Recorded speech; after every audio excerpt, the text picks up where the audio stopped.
ಭಾರತದಲ್ಲಿ ಉತ್ತಮ ಗುಣಮಟ್ಟದ ಅಣೆಕಟ್ಟುಗಳನ್ನು, ವಿಶ್ವವಿದ್ಯಾನಿಲಯದ ಕಟ್ಟಡಗಳನ್ನು ನಿರ್ಮಿಸಿ ಮೈಸೂರು ದಿವಾನರಾಗಿ ಸೇವೆ ಸಲ್ಲಿಸಿದ ಭಾರತದ ಸರ್ವಕಾಲಿಕ ಅತ್ಯುನ್ನತ ಸಿವಿಲ್ ಇಂಜಿನಿಯರ್ ಆದ ಭಾರತ ರತ್ನ ಸರ್ ಮೋಕ್ಷಗುಡಂ ವಿಶ್ವೇಶ್ವರಯ್ಯನವರ ಬಗ್ಗೆ ಈ ವಿಡಿಯೋದಲ್ಲಿ ತಿಳಿದುಕೊಳ್ಳೋಣ.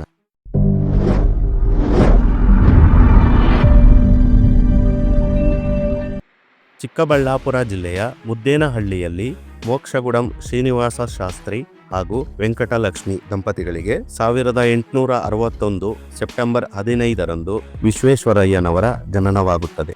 ವಿಶ್ವೇಶ್ವರಯ್ಯನವರ ಜನನವಾಗುವ ಬಹಳ ವರ್ಷಗಳ ಮುಂಚೆಯೇ ಇವರ ಪೂರ್ವಜರು ಆಂಧ್ರ ಪ್ರದೇಶದ ಪ್ರಕಾಶಂ ಜಿಲ್ಲೆಯ ಮೋಕ್ಷಗುಡಂ ಎಂಬ ಹಳ್ಳಿಯಿಂದ ಕರ್ನಾಟಕಕ್ಕೆ ವಲಸೆ ಬಂದಿರುತ್ತಾರೆ.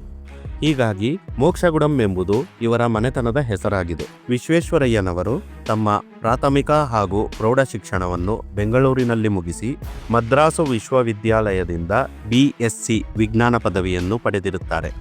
ನಂತರ ತಮ್ಮ ಉನ್ನತ ಶಿಕ್ಷಣಕ್ಕಾಗಿ ಬಾಂಬೆ ವಿಶ್ವವಿದ್ಯಾಲಯದಲ್ಲಿ ಸೇರಿ ಡಿಪ್ಲೊಮೊ ಸಿವಿಲ್ ಇಂಜಿನಿಯರಿಂಗ್ ಅನ್ನು ಮುಗಿಸಿ ಇಂಜಿನಿಯರ್ ಆಗಿ ಪದವಿಯನ್ನು ಪಡೆದಿರುತ್ತಾರೆ. ಇಂಜಿನಿಯರಿಂಗ್ ಪದವಿ ಪಡೆದ ನಂತರ ವಿಶ್ವೇಶ್ವರಯ್ಯನವರು ಬ್ರಿಟಿಷ್ ಭಾರತ ಸರ್ಕಾರಕ್ಕಾಗಿ ಕೆಲಸ ಮಾಡುವ ಮೂಲಕ ತಮ್ಮ ವೃತ್ತಿ ಜೀವನವನ್ನು ಪ್ರಾರಂಭಿಸುತ್ತಾರೆ. 1885ರಲ್ಲಿ ವಿಶ್ವೇಶ್ವರಯ್ಯನವರು ಬಾಂಬೆಯ ಲೋಕೋಪಯೋಗಿ ಇಲಾಖೆಯಲ್ಲಿ ಸಹಾಯಕ ಇಂಜಿನಿಯರ್ ಆಗಿ ನೇಮಕಗೊಳ್ಳುತ್ತಾರೆ. ನಂತರ 1899ರಲ್ಲಿ ವಿಶ್ವೇಶ್ವರಯ್ಯನವರನ್ನು ಭಾರತೀಯ ನೀರಾವರಿ ಆಯೋಗಕ್ಕೆ ಸೇರಲು ಆಹ್ವಾನಿಸಲಾಗುತ್ತದೆ. 1903ರಲ್ಲಿ ಪುಣೆ ಬಳಿಯ ಖಡಕ್ವಾಸ್ಲಾ ಅಣೆಕಟ್ಟಿನಲ್ಲಿ ಪ್ರಪ್ರಥಮವಾಗಿ ಸ್ಥಾಪಿಸಲಾದ ಸ್ವಯಂಚಾಲಿತ ಪ್ರವಾಹ ಗೇಟ್ಗಳನ್ನು ವಿನ್ಯಾಸಗೊಳಿಸಿದರು.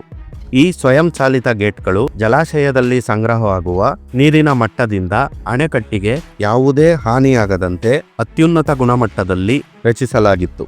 ವಿಶ್ವೇಶ್ವರಯ್ಯನವರ ಈ ಕೆಲಸವು ಯಶಸ್ವಿಯಾಗಿದ್ದರಿಂದ ಗ್ವಾಲಿಯರ್ನ ಟೈಗ್ರಾ ಅಣೆಕಟ್ಟಿನಲ್ಲಿ ಹಾಗೂ ಕರ್ನಾಟಕದ ಮೈಸೂರಿನ KRS ಅಣೆಕಟ್ಟಿನಲ್ಲಿ ಇದೇ ಮಾದರಿಯ ಸ್ವಯಂಚಾಲಿತ ಗೇಟ್ಗಳನ್ನು ನಿರ್ಮಿಸಲಾಗುತ್ತದೆ. ಇದಾದ ನಂತರ ವಿಶ್ವೇಶ್ವರಯ್ಯನವರನ್ನು ಕೊಲ್ಲಾಪುರದ ಬಳಿಯ ಲಕ್ಷ್ಮೀ ತಲಾವ್ ಅಣೆಕಟ್ಟಿನ ಮುಖ್ಯ ಇಂಜಿನಿಯರ್ ಆಗಿ ನೇಮಿಸಲಾಗುತ್ತದೆ. 1907ರಲ್ಲಿ ಬ್ರಿಟಿಷ್ ಭಾರತ ಸರ್ಕಾರವು ವಿಶ್ವೇಶ್ವರಯ್ಯನವರನ್ನು ನೀರು ಸರಬರಾಜು ಹಾಗೂ ಒಳಚರಂಡಿ ವ್ಯವಸ್ಥೆಗಳ ಹೆಚ್ಚಿನ ಅಧ್ಯಯನಕ್ಕಾಗಿ ಈಗಿನ ಯೆಮೆನ್ ದೇಶಕ್ಕಾಗಿ ಕಳುಹಿಸಲಾಗುತ್ತದೆ. ಯೆಮೆನ್ ದೇಶದಿಂದ ಮರಳಿದ ಬಳಿಕ 1908ರಲ್ಲಿ ಬ್ರಿಟಿಷ್ ಭಾರತ ಸರ್ಕಾರಕ್ಕೆ ತಮ್ಮ ಸ್ವಯಂ ಪ್ರೇರಿತ ನಿವೃತ್ತಿಯನ್ನು ಘೋಷಿಸುತ್ತಾರೆ.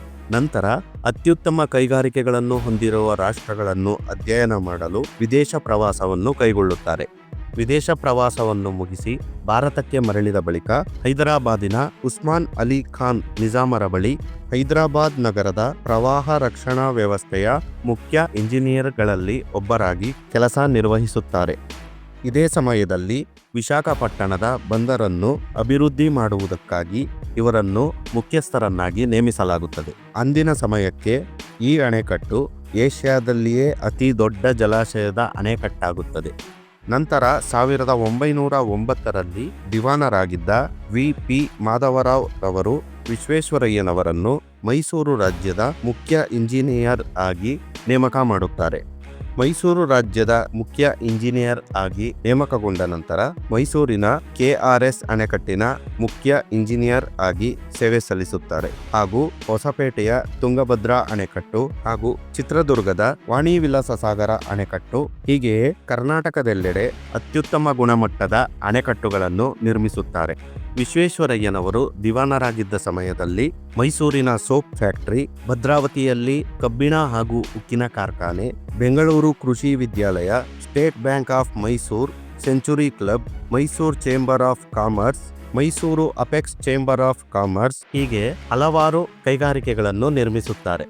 1917ರಲ್ಲಿ ಬೆಂಗಳೂರಿನಲ್ಲಿ ಸರ್ಕಾರಿ ಇಂಜಿನಿಯರಿಂಗ್ ಕಾಲೇಜನ್ನು ಸ್ಥಾಪನೆ ಮಾಡುವಲ್ಲಿ ಪ್ರಮುಖ ಪಾತ್ರವನ್ನು ವಹಿಸುತ್ತಾರೆ. ಭಾರತದ ಅತ್ಯುನ್ನತ ಇಂಜಿನಿಯರಿಂಗ್ ಕಾಲೇಜುಗಳಲ್ಲಿ ಇದು ಸಹ ಒಂದಾಗಿದೆ.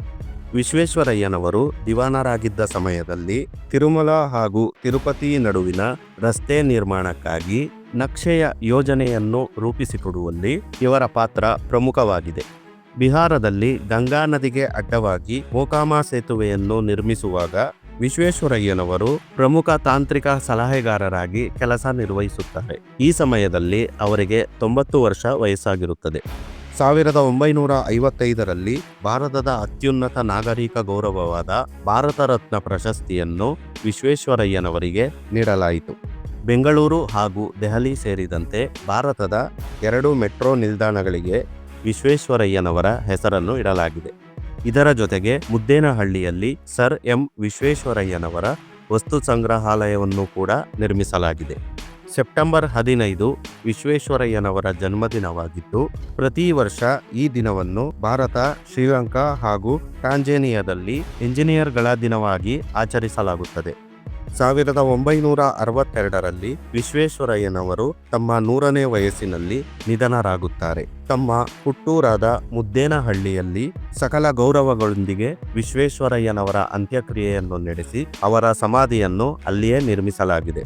ಇದಿಷ್ಟು ಸರ್ ಎಂ ವಿಶ್ವೇಶ್ವರಯ್ಯನವರ ಮಾಹಿತಿಯಾಗಿದ್ದು, ಈ ವಿಡಿಯೋ ನಿಮಗೆ ಇಷ್ಟವಾಗಿದ್ದಲ್ಲಿ ಶುದ್ಧ ಕನ್ನಡ ಚಾನಲ್ ಅನ್ನು ಸಬ್ಸ್ಕ್ರೈಬ್ ಮಾಡಿ ಮತ್ತು ಈ ವಿಡಿಯೋವನ್ನು ಶೇರ್ ಮಾಡಿ.